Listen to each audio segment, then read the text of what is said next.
So hi guys, welcome back to another video. तो guys यार यहाँ तक हमारा काम हो गया था। सबसे पहले पार्ट में मैंने कवर करा आउटलाइन कि किस तरीके से आप एक एक्यूरेट आउटलाइन बना सकते हो। उसके बाद मैंने बताया कि किस तरीके से आप हेयर एंड बैकग्राउंड को शेड कर सकते हो। तो यहाँ तक हमारा काम हो गया है। इस वीडियो में हम जो पोर्ट्रेट को कंप्लीट करेंगे, तो फेस शेडिंग और जो क्लोथ है और बाकी पार्ट्स जो हैं उसको हम यहाँ पे कवर करेंगे। वैसे तो मेरी प्लानिंग थी कि मैं आगे 2 पार्ट बनाऊँ, पहले फेस को कवर करूँ उसके बाद क्लोथ को, बट टाइम मैनेज हो नहीं पाया। ऑलरेडी बहुत ज़्यादा गैप हो गया है। लास्ट पार्ट मैंने लगभग 3 वीक पहले डाला था, तो ऑलरेडी बहुत ज़्यादा गैप हो गया। तो अभी मैं ज़्यादा गैप नहीं दूंगा, तो वीडियो थोड़ा सा लंबा होगा क्योंकि बहुत सारी चीज़ें कवर करने को बहुत जल्दी में निकाल दूंगा, तो आपको समझ में भी नहीं आएगा। तो यहाँ पर बेस लेयर मैंने फोरहेड पे और फेस पे मैंने दे दिया था। और बेस लेयर मैंने जो ग्रेफाइट का जो पाउडर होता है उसको आप किसी भी पेपर पे ग्रेफाइट को रब करके वहाँ से पाउडर बना सकते हो। और उस तरीके से मैंने यहाँ पर ब्रश को यूज़ करके बेस लेयर दिया है। इसका एक और ऑप्शन है जो कि मैं उस मेथड को भी यूज़ करता हूँ। वो है कि जो लाइट ग्रेड की पेंसिल है, जैसे 3H 4H, जो कि बहुत ज़्यादा लाइट होती हैं और अच्छे तरीके से मिक्स होती हैं, तो उसको आप यूज़ कर सकते हो एज अ बेस लेयर। उससे शेड करके और उसके बाद उसको ब्लेंड कर दो, तो ऑलमोस्ट आपको रिजल्ट सेम देखने को मिलेगा। जो आपको सही लगता है, जो आपको लगता है कि हाँ जिस पे ज़्यादा कंट्रोल है, वो आप कर सकते हो। एक और ऑप्शन है, आप चारकोल पाउडर भी यूज़ कर सकते हो। बट यहाँ पर मैं यही बोलूँगा कि अगर आप बहुत ज़्यादा चारकोल पे काम नहीं करते हो तो उसको अवॉइड करना, क्योंकि थोड़ा सा मुश्किल होता है उसको कंट्रोल करना। अगर आप ग्रेफाइट पे ज़्यादा काम करते हो तो ये 2 ऑप्शन जो मैंने पहले का बताया वो आप यहाँ पे यूज़ कर सकते हो। उसके बाद हम आई को कवर करेंगे। आई पे बेस लेयर ऑलरेडी दे चुका हूँ, तो वहाँ पे हम डिटेल ऐड करना स्टार्ट करेंगे। तो आई का जो डार्क एरियाज़ हैं वहाँ पे भी मैं यहाँ ग्रेफाइट यूज़ कर रहा हूँ। मतलब आगे का जो पोर्शन है कंप्लीट ग्रेफाइट यूज़ करूँगा। चारकोल मैंने बैकग्राउंड और हेयर पे यूज़ करा था, वैसे आप यूज़ कर सकते हो। बट अगर आप मेरे ट्यूटोरियल पहले देख रखे हैं और मुझे अगर फॉलो करते हो तो आपको पता होगा कि मैं चारकोल पे इतना ज़्यादा वर्क नहीं करता हूँ। ओके, तो यहाँ तक काम हो गया। फोरहेड में मैंने शेड करा और उसको ब्लेंड करिए। जहाँ पे लाइट देखो, ध्यान से देखो कि रेफरेंस में, तो आपको पता चलेगा कि लाइट एक साइड पे पड़ रहा है और वहाँ पे हाईलाइट देनी है आपको। उसके बाद बाकी पार्ट जहाँ पे थोड़ा सा आपको डार्क दिख रहा है, तो ऑब्जर्व करोगे तो आपको पता चल जाएगा कहाँ पे आपको कितनी लेयर ऐड करनी है और कौन सा ग्रेड यूज़ करना है। ये थोड़ा सा आपको पता होना चाहिए। ओके, आगे हम आई को कवर करेंगे। यहाँ पे मैं आईब्रो बना रहा हूँ। यहाँ पे मैं तो मैकेनिकल पेंसिल यूज़ कर रहा हूँ, बट आप नॉर्मल जो ग्रेफाइट पेंसिल होती हैं वुड वाली, वो आप यूज़ कर सकते हो, कोई इशू नहीं है। बस आपको उसको अच्छे तरीके से शार्प कर लेना है, क्योंकि यहाँ पे पतले लाइन हमें ड्रॉ करने हैं। और अगर आप उसको शार्प नहीं करते हो तो वो जो जिस तरीके का लाइन हमें चाहिए वो आप नहीं ड्रॉ कर पाओगे। मैकेनिकल पेंसिल आपको एक फ्रीडम देता है, क्योंकि यहाँ पे आपको शार्प करने की ज़रूरत नहीं होती है। लीड ऑलरेडी बहुत पतली होती है, तो आपका काम थोड़ा आसान हो जाता है। बट इसका मतलब ये नहीं है कि इसके बिना आपका काम नहीं होगा, बिल्कुल ऐसा नहीं है। आप नॉर्मल पेंसिल यूज़ करो, उसको शार्प कर लोगे तो कोई इशू नहीं आने वाला है।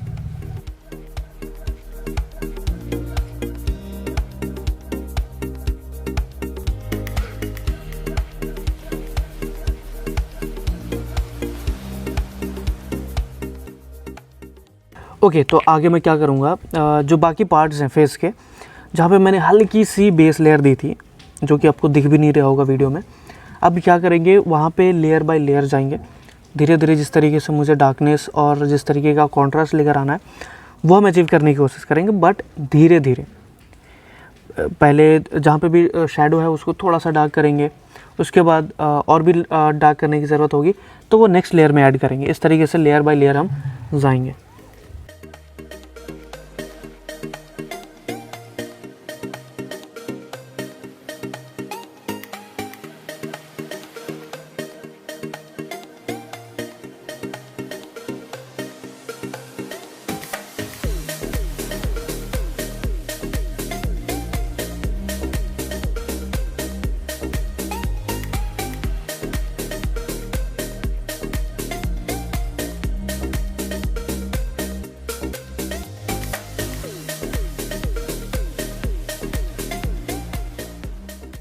ओके, तो यहाँ पे ब्लेंडिंग के लिए ब्रश के अलावा आप टिश्यू पेपर भी यूज़ कर सकते हो, उससे भी बहुत अच्छा रिज़ल्ट आपको देखने को मिल जाएगा। या फिर आप ईयरबड्स भी यूज़ कर सकते हो, वो भी छोटे एरिया में बहुत अच्छा रिज़ल्ट देता है। तो स्मूथ अगर रिज़ल्ट चाहिए तो टिश्यू पेपर ज़्यादा प्रेफर मैं करूँगा।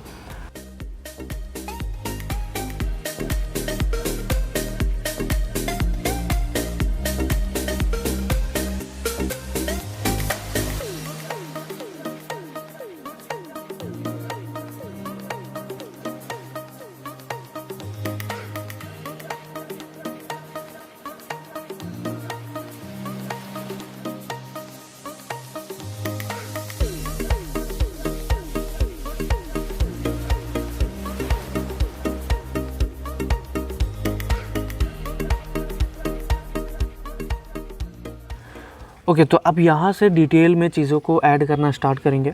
जैसे आई को मैं यहाँ पे कवर कर रहा हूँ, तो जो आइरिस है, किस तरीके के शेड्स हैं, डार्कनेस है, वो हम यहाँ से ऐड करना स्टार्ट करेंगे।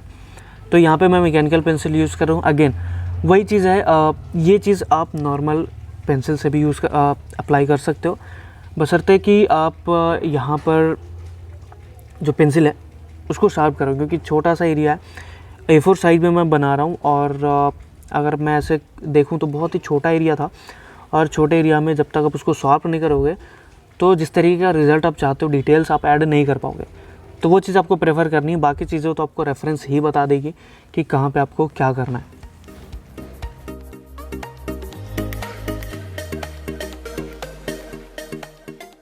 अब यहाँ पर मैंने ब्लेंडिंग के लिए ब्लेंडिंग स्टम्प यूज़ करा है, क्योंकि एरिया और भी छोटा हो गया। और मैंने ऑलरेडी बता रखा है कि जैसे जैसे एरिया छोटा होता है टूल्स आपके चेंज हो जाते हैं। यहाँ पे अगर मैं ब्रश यूज़ करता तो जिस तरीके का रिज़ल्ट चाहिए वैसा नहीं मिल पाता, क्योंकि एरिया बड़ा एरिया कवर करता है ब्रश। बहुत छोटा एरिया है तो आपको बर्ड्स से आपको ब्लेंडिंग स्टम्प में ही शिफ्ट करना पड़ेगा। बट अगर आप करना चाहते हो कर सकते हो। अगर आपके पास स्टम्प नहीं है तो आपको मैनेज करना पड़ेगा, बट अगर आपके पास है तो आप इस तरीके से शिफ्ट कर सकते हो ताकि आपका काम आसान हो।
ओके गाइस, तो यहाँ पर आप देखो जो लेफ़्ट साइड का चिक है उस पर डायरेक्ट लाइट पड़ रही है।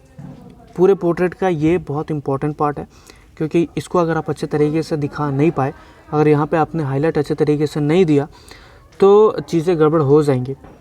ठीक है, तो यहाँ पे आप देखो जहाँ पे बहुत ज़्यादा इंटेंसिटी वाली लाइट थी, जहाँ पे बहुत इंटेंस लाइट पड़ रहा था, वो एरिया मैंने या तो छोड़ दिया है क्योंकि वाइट पेपर है, तो वो हाईलाइट दिखाने के लिए हमें वो एरिया या तो मैंने छोड़ दिया है, या फिर मैंने वहाँ पे बहुत ही हल्की सी शेडिंग करी है 4H से। तो जो फेस का एरिया है ना, वहाँ पे 4H 3H जो लाइट ग्रेड की पेंसिल है वो बहुत काम आती है, क्योंकि बहुत ही हल्की सी शेडिंग करनी है। HB से करोगे डार्क हो जाएगा, उसके बाद आप उसको हाईलाइट दोगे, प्रोसेस थोड़ा सा लंबा हो जाता है। तो जो बहुत ही हल्की सी शेडिंग होती है उसके लिए आप हमेशा लाइट ग्रेड की पेंसिल रखो।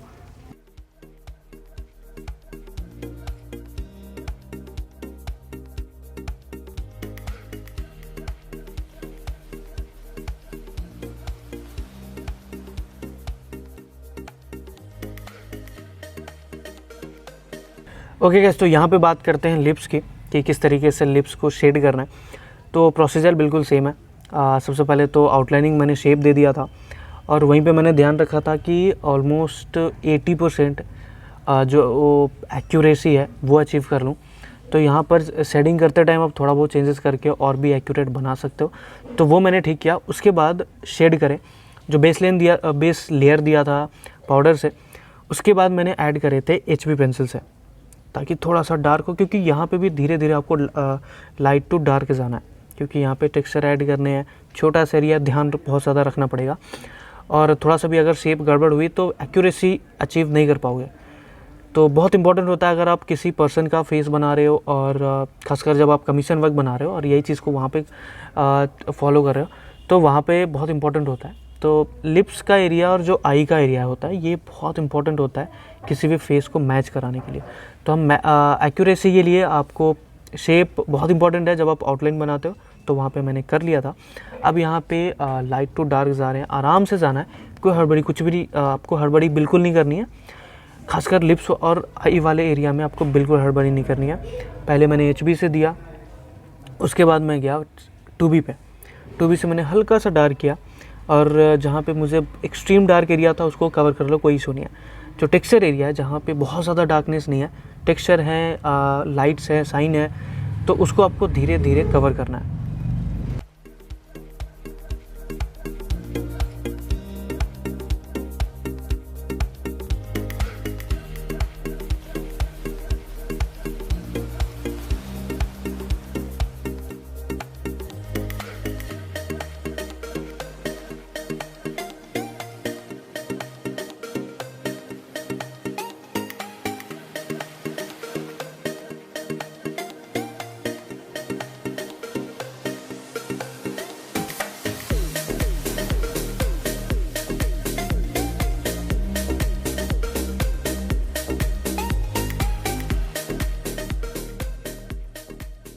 ओके, तो आगे हम फिंगर्स को शेड करेंगे, और यहाँ पे भी सेम चीज़ें करनी है। आप ऑब्ज़र्व करो, देखो कहाँ पे लाइट कितना पड़ रहा है, और कौन सा एरिया शैडो में है, टेक्सचर किस तरीके का है, तो उसके हिसाब से आप वो करो कि कौन सा पेंसिल वहाँ पे अप्लाई करना है, बेस लेयर किस तरीके से देने हैं, कहाँ पे लाइट रखना है। तो ये सारी चीज़ें मैंने ऑब्ज़र्व करी। उसके बाद एक चीज़ को हमेशा आपको ध्यान रखना है, जब आप ग्रेफाइट पे काम कर रहे हो, लेयर बाय लेयर आपको जाना ज़रूरी है। उसी से आप जिस तरीके का टेक्सचर आपको चाहिए वो चीज़ आप अचीव कर सकते हो।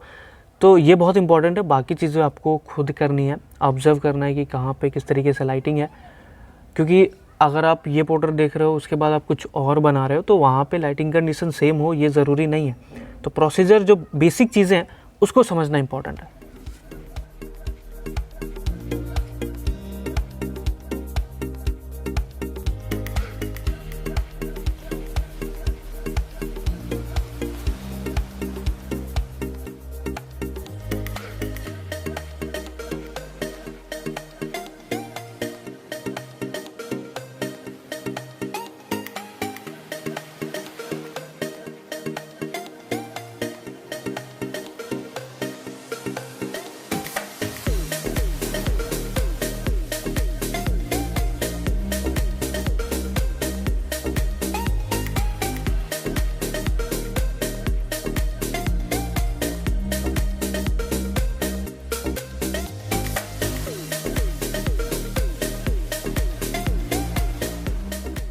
ओके, तो यहाँ पे मुझे क्लॉथ को शेड करना था, और यहाँ पे क्लॉथ का जो एरिया है, ऊपर वाला एरिया देखो, वहाँ पे लाइट पड़ रहा है, उसकी वजह से एक जो लाइट है और शैडो का जो कॉम्बिनेशन है वो बन रहा है। तो उस चीज़ को ध्यान रखते हुए, क्योंकि कपड़े पे बहुत ज़्यादा फोल्ड्स होते हैं, तो अलग अलग एरिया में लाइट एंड शैडो का कॉम्बिनेशन बनता रहता है, वो चीज़ को हमें देखना है। बेस लेयर यहाँ पे बनाना है।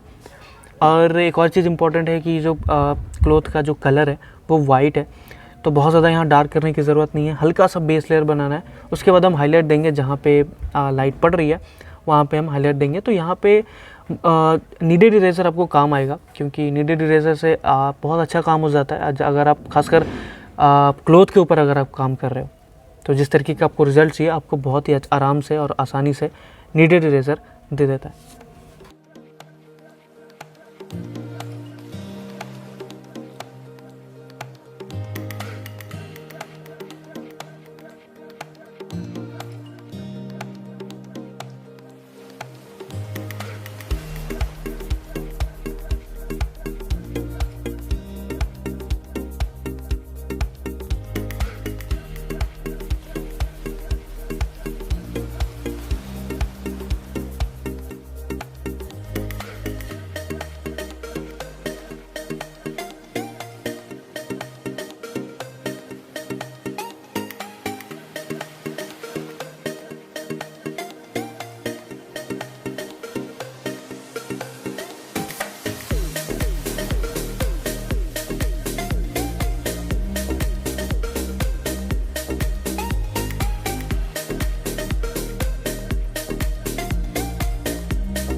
ओके गाइस, तो आगे का प्रोसीजर भी सिमिलर है, उसी तरीके से आपको बनाने हैं।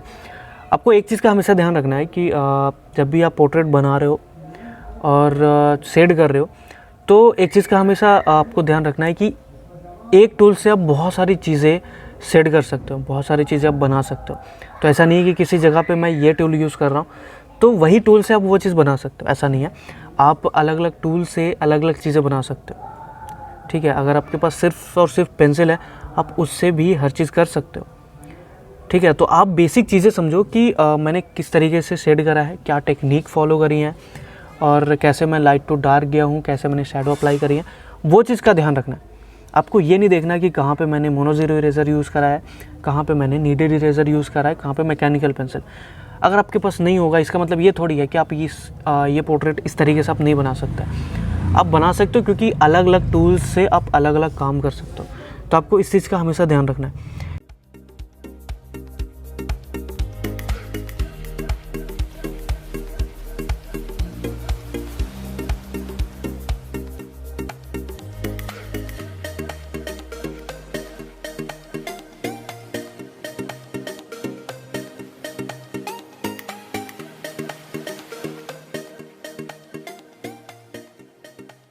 तो बस वैसे आज का वीडियो यहीं पे ख़त्म करते हैं। तो आई होप वीडियो से आपको कुछ ना कुछ सीखने को मिला होगा। तो मिलते हैं अगले वीडियो में, तब तक के लिए बाय बाय।